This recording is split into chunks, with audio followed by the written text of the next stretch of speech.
Ibihe byiza kuri mwebwe mwese mudukurikiye hano ku Ishya News TV, nizere ko mwaramutse neza, nizere ko gahunda zanyu zikomeje kugenda neza cyane. Turi mu gitondo cyo kuri uyu wa gatatu ku itariki 10 z'ukwezi kwa 9 umwaka wa 2025. Ikaze kuri mwebwe mwese mukomeje kudukurikira ndetse n'abakomeje kubana natwe. Tuzindukiye muri gahunda z'amakuru yo muri iki gitondo, ahakomeje kuvugwa byinshi bigiye bitandukanye. Uranyemerera utega amatwi rero bizindutse bivugwa muri kino gitondo hano mu karere k'ibiyaga bigari ndetse no hirya no hino mu isi. Muri aya makuru ndakubwira yuko umutwe wa 23 wongeye gutanga ubutumwa bukomeye cyane, usaba yuko imirwano yahagarara ndetse banasaba Burundi cyangwa se ingabo z'u Burundi kuva ku butaka bwa Kongo, ndetse bongera gushimangira yuko nihagira ibitero ibyo byose bigabwa mu mujyi wa Goma hashaka kuzaba intambara ikomeye cyane. Nabo baca amarenga yuko bashaka kongera bakegura intwaro bakarwana bakaruhukira i Kinshasa.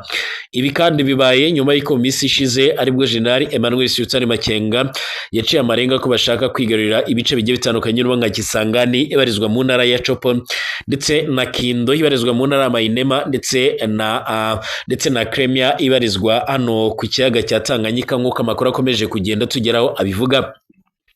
Muri aya makuru kandi ndakubwira yuko hari ibyamaze gutangazwa na perezida w'inteko ishinga amategeko ku butaka bwa Kongo, bwana Vital Kamerhe, aho yashimangiye ko bwana Tshisekedi yamaze kohereza intumwa muri Uvira kugira ngo zijye guhosha umwuka mubi ukomeje kugenda uhagaragara nyuma y'imyigaragambyo yatangiye kuwa mbere w'indwi iheze twamaze gusozera. Bivugwa yuko kandi Tshisekedi yabahangayikishijwe n'imyigaragambyo ikomeje kugenda ivuza ubuhuha hano ku butaka bwa Repubulika Demokarasi ya Kongo igendanye no kwamaganira kure Brigadier General Olivier Gasita ushinzwe kuba ari umunyamurenge, rimwe na rimwe bakanavuga ko ari umunyarwanda. Ibikomeje kwerekana neza yuko ku butaka bwa Kongo bimitse ibigendanye n'amoko. Hanyuma ndanakubwira ko bwana Senateri Evode Uwizeyimana numwe mu basenateri bo mu Rwanda yongeye gushimangira yuko Wazalendo ishaka kuzabyarira amazi nk'ibisusa igisirikare cya Repubulika Demokarasi ya Kongo FARDC, nyuma y'uburyo bakomeje kugaragaza ingufu ndetse bakanagaragaza ko badategerwa batanayoborwa n'ababashinze cyangwa se n'ababashyizeho muri ibyo bikorwa byabo. Reka nkubwire yuko rero tugiye kugaruka kuri byinshi bikomeje kugenda bivugwa, nuko ngwaye ikaze kuri nkurikiye, waba uri hano mu Rwanda mu mujyi wa Kigali, Burasirazuba bw'u Rwanda, Burengera bwaryo, Amajyepfo ndetse n'Amajyaruguru, abari mu bice bigiye bitandukanye hirya no hino mu isi, mbifurije ibihe byiza, mbifurije kumererwa neza cyane. Kanda subscribe ku Ishya News TV kugira ngo nimero ya mbere mu bazajya badukurikira bakabana natwe umunsi ku munsi.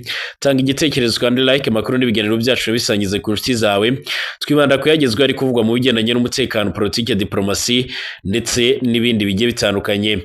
Ikaze kuri mwebwe mwese rero mukomeje kudukurikira, ikaze kuri mwebwe mwese mukomeje kubana natwe. Reka nkubwire ngo jyana nanjye muri aya makuru tumenye byinshi bikomeje kugenda bivugwa. Mbaye ikaze mwese. Ni mu itangazo rikomeye cyane by'umwihariko ryamaze gusohorwa n'uyu mutwe, ryamaze gushyirwa ku rubuga rwa X. nk'uko bigaragara bagize bati ihuriro rya AFC rirakomeza kwamagana ku buryo bugaragara ndetse n'uburyo bweruye ibitero bakomeje kugabwaho, cyane cyane ibitero byo mu kirere. Turamagana ibikorwa by'ingabo z'u Burundi ku butaka bwa Repubulika Demokarasi ya Kongo. Izi ngabo z'u Burundi turashaka ko zitana nubwo dushaka ko ziguma ku butaka bwa Kongo. Izi ngabo z'u Burundi aho zifatanya n'ihuriro ry'ingabo za Repubulika Demokarasi ya Kongo, bivuga ko barimo kugaba ibitero biremereye cyane byiganjemo ibitero byo mu kirere. Mu minsi ishize kandi nibwo izi nyeshyamba za M23 zari zanatangaje ko zamaganira kure ibyo bitero, kuko bavugaga yuko ibitero bafatanyijemo nabo ku ruhande rw'abacancuro FARDC, Wazalendo ndetse n'abamayimayi. Ni ibitero kugeza ubu ngubu bigaragara neza yuko byamaze gushegesha ndetse no kugora ku ruhande rwa leta ya Kongo, by'umwihariko ku ruhande rwa leta ya Kongo rugenzurwa n'izi nyeshyamba, kuko byagoranye mu kuba babihagarika, kuko kugeza amagingo anga ibitero byo mu kirere byo biragoye. Hari amakuru avuga yuko rero mu mujyi wa Goma batekereje ko naho hashobora kongera kwibasirwa n'ibi bitero, batangira kuba bakwesitaramo uburinzi buremereye cyane bishobora gutuma nta bitero biremereye cyane bishobora kuba byahangiza. Muri iri tangazo kandi bavuze yuko umujyi wa Goma byonyine ngo nuramuka ugabwemo igitero cyo mu kirere ngo nabo bazongera bafata imbunda kandi bazarwana bagere i Kinshasa. Mu bigaragara uyu mutwe wa M23 nta gahunda ufite yo gushyira intwaro hasi mu gihe ibyo usaba leta ya Kongo bitari byumvikana. Mu minsi ishize rimwe nakubwiye ko abayobozi b'uyu mutwe baciye amarenga ko bashaka gufata ibindi bice birimo nka Kindu, Kisangani ndetse na Kremie iherereye hano muri Tanganyika, ibishobora gutuma rero n'ubundi iyi ntambara ikomeza kuvuza ubuhuha. Ibi bibaye mu gihe bivugwa ko hari indege zimwe na zimwe za gisirikare ndetse n'izindi za gisivile ziganjemo izisanzwe zitwara imizigo miremire cyangwa se minini zikomeje kugaragara mu kirere cy'u Burundi ndetse no mu kirere cya Repubulika Demokarasi ya Kongo, aho bivuga ko ziba zitwaye ibikoresho bya gisirikare mu rwego rwo kugira ngo bakomeze ibirindiro cyangwa se banatange icyo twakwita by'umwihariko icyo twakwita kongerera ingufu abasirikare, nk'uko amakuru akomeje kugenda atugeraho abivuga. Ibi byose kandi bikomeje gutera impungenge ndetse bikomeje gutuma abatari bakeya bavuga ndetse bakanagaragaza neza yuko ibi bintu bikomeje gutera impungenge. Ni intambara kugeza amagingo aya ngaya imaze igihe kinini cyane, ariko kandi imaze guhitana ubuzima bw'abatari bakeya, abandi benshi bavuye mu byabo. Nk'umujyi wa Goma ubwawo ni umujyi wabereyemo intambara ku rwego rwo hejuru, benshi barasahurwa, abandi baricwa, abandi bafatwa ku ngufu, abandi bahura n'ibibazo bigiye bitandukanye, ku buryo kugeza amagingo aya ngaya abaturage benshi bakomeje kugenda by'umwihariko bashimangira ndetse bakanavuga yuko uyu mujyi wa Goma ukomeje kugenda ugaragaramo ibibazo biremereye cyane. Icyakora nanone umutekano uri muri Goma ntabwo twabigereranya nuko byari bimeze mu gihe cyashize, ko kugeza ubu ngubu umujyi urimo isuku ndetse urimo umutekano ugereranyije nuko byari bimeze. Icyakora inyeshyamba za FC zivuga yuko zitizera 100% ko umutekano uhari, kuko isa n'isaha hashobora kuba haraswa. Ibyo Tshisekedi nawe byemezwa ko yaba ashyize imbere. Ikinyamakuru cya African Intelligence cyo gishimangira kikanagaragaza neza yuko nta gahenge na gato ya Bwana Tshisekedi yaba yifuza gutanga, kuko mu minsi ishize yamaze iminsi arimo kugura ibigendanye n'intwaro ziremereye cyane. Hanyuma kandi by'umwihariko muri izo ntwaro bivugwa ko harimo n'indege z'intambara zigomba gutangira kugaba ibitero hano muri uyu mujyi wa Goma, cyane cyane zinyuze mu kirere kigiye gitandukanye, aho zishaka kuzaza zitunguranye.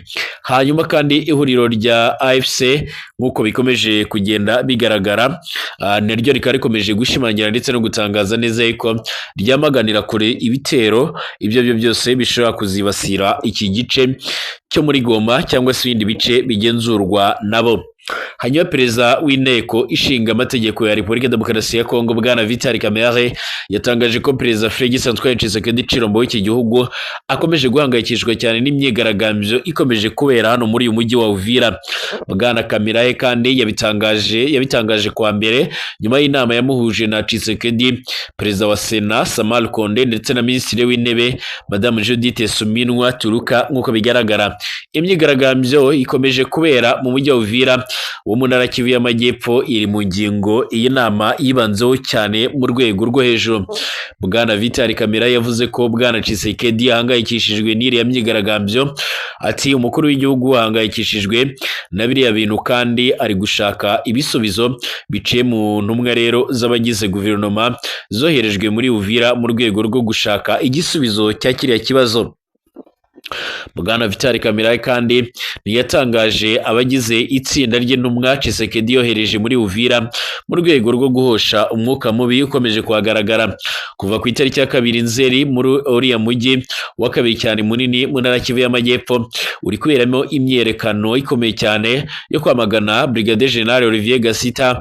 Mu mpera z'umwaka ushize Tshisekedi yagize umuyobozi wungirije w'akarere ka 33 ka gisirikare ushinzwe ibikorwa n'ubutasi. Ni icyemezo icyakora kitashimishije abarwanyi ba Wazalendo bashinza Bwana Gasita kuba akorana rwihishwa n'umutwe wa 23, birangira bafashe icyemezo cyo kwigaragambya. Kuwa mbere imyigaragambyo ikomeye cyane ya Wazalendo n'abaturage byabaye ngombwa ko ingabo za leta zikoresha amasase mu rwego rwo kugerageza kwihosha, gusa amakuru avuga yuko zarashe abantu babarirwa mu 10, abandi benshi nabo bakaza gukomereka. Icyakora nanone amakuru yatangiye kugenda ajya agaragara ku munsi w'ejo yashimangiraga ko igisirikare cy'u Burundi FDNB mu rwego rwo kugira ngo kihoshe ibyo bibazo, mu rwego rwo kugira ngo kibashe kuba by'umwihariko cyakomeza kugarukana amahoro n'ituze n'umutekano nk'uko bamaze iminsi n'ubundi babikora, cyangwa se nk'uko akazi kabo ari kamwe ari ako kuzana amahoro n'ituze n'umutekano, bagerageje guhungisha uyu Brigadier General Gasita, cyane ko rero bari bamurinze nyuma yo kuva i Burundi avuye i Kendo, bivuga ko bagiye kumusubiza i Bujumbura mu gihugu cy'u Burundi. Senateri Uwizeyimana Evode we yavuze yuko ashingiye ku biri gukorwa muri Uvira n'umutwe wa Wazalendo usanzwe ufatanya n'ingabo za Repubulika ya Demokarasi ya Kongo, abona ko ushobora kuzageza ubwo rero urusha imbaraga leta ikananirwa rero kugenzura mu buryo ushobora rero kugera ku rwego nk'urwa FDLR. Ibi yabitangaje mu gihe abarwanyi ba Wazalendo kuva ku itariki 2 Nzeri 2025 batangiye imyigaragambyo ikomeye mu mujyi wa Uvira mu ntara ya Kivu y'Amajyepfo, basaba yuko umusirikare wa RDC Brigadier General Gasita Olivier leta yahohereje ngo ayobore ibikorwa bya gisirikare hava byanze bikunze.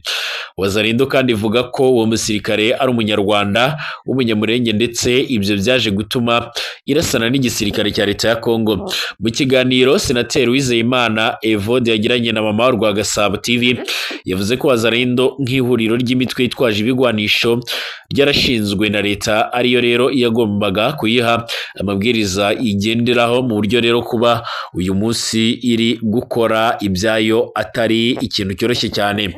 Ati niba leta ya RDC yaramaze kuvuga ko nta bubasha ifise kuri Wazalendo, ni nko kuvuga ngo bari kuturusha imbaraga. Nibyo bazakora ntituzabibazwa.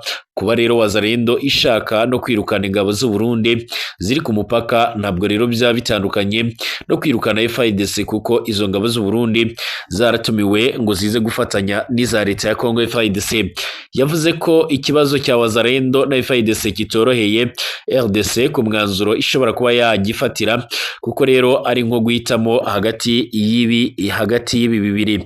Ati leta ya RDC irasa n'ifite ihurizo ry'inkota y'amugi abiri ishobora rero gutema n'ubundi kuri buri ruhande. Icya mbere nuko rero nifata umwanzuro wo gukora Brigadier General hariya, irabigaragaje ko hari abantu b'ibirara bitwa Wazalendo bayiha amabwiriza kandi bayirusha imbaraga. Wazalendo baraza kwigira rero abantu b'ibirara basa naho n'ubundi baremye igihugu mu kindi. Leta niyanga rero kuva kwizima ngo idaseba, kandi yaramaze kuvuga ko rero Wazalendo itayifatiyeho n'ubundi ububasha, itayifiteho ububasha. Niba yarabananiye by'umwihariko iraza kubabana nka FDLR, kandi ubundi nibo rero bayishinze bagombye kuyirasa bakayambura intwaro.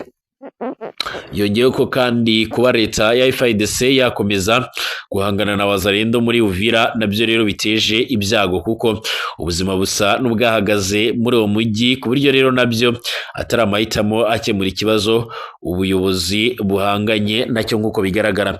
Senateri Uwizeyimana Evode kandi yavuze ko Wazalendo ishobora kwigomeka kuri RDC nk'uko mu Rwanda byagenze hashinga umutwe w'interahamwe, ariko kandi nyuma hamwe rero by'umwihariko namwe